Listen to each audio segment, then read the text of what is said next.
After countless recommendations, I finally subscribed to Apple TV and started watching Ted Lasso. And now, a look at this week in podcasting news. It's the Jag Show Podcast. I'm just into season 2 of Ted Lasso, and I figured out why it's so popular.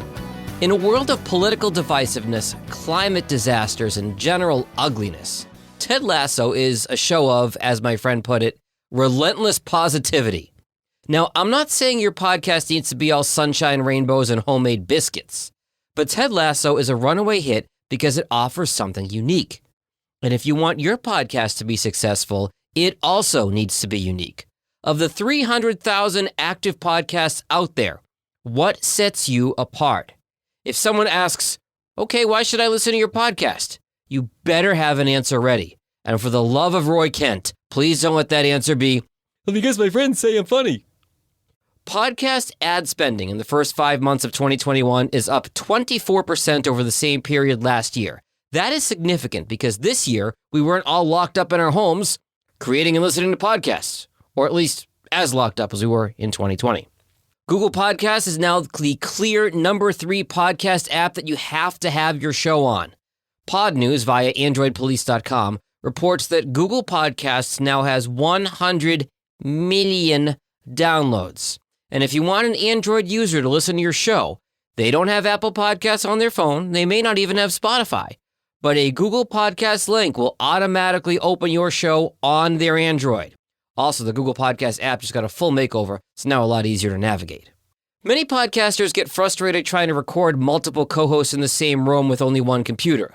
Most computers will only support one USB microphone at once. And I got news for you. That Blue Yeti in the middle of the table ain't gonna cut it. Well, Rode, the microphone company, has devised a way around that. But you'll need to buy their specific NT USB mini microphones, one per person, at about $100 each. There's a link in today's show notes explaining more. I've told you to be very wary of Apple Podcast subscriptions for your show. To make it work, you really got to have unique content and a big audience. I've linked to an Apple subscription success story in today's show notes. But guess what? It was a podcast that was already pulling 300,000 downloads per episode. Tread very carefully if you're considering asking your listeners for money for your content. I've also told you to stop asking for Apple Podcast reviews because they don't help people find your show. I still believe that. But Evo Terra says if you do get a great review, celebrate it. Put it everywhere. Tell the world. He's not wrong. Finally, if you're thinking about a podcast as part of your 2022 marketing strategy, please let me help. I'm happy to do a discovery call with you. Book a time that's convenient for you at jagindetroit.com/calendar. Until next time, stay healthy and stay safe. Later. If you like what you just heard, share The Jag Show with someone else who's interested in podcasts. You can also follow The Jag Show on Apple Podcasts, Spotify, or wherever you get your podcasts. For help creating or improving your podcast, visit jagindetroit.com.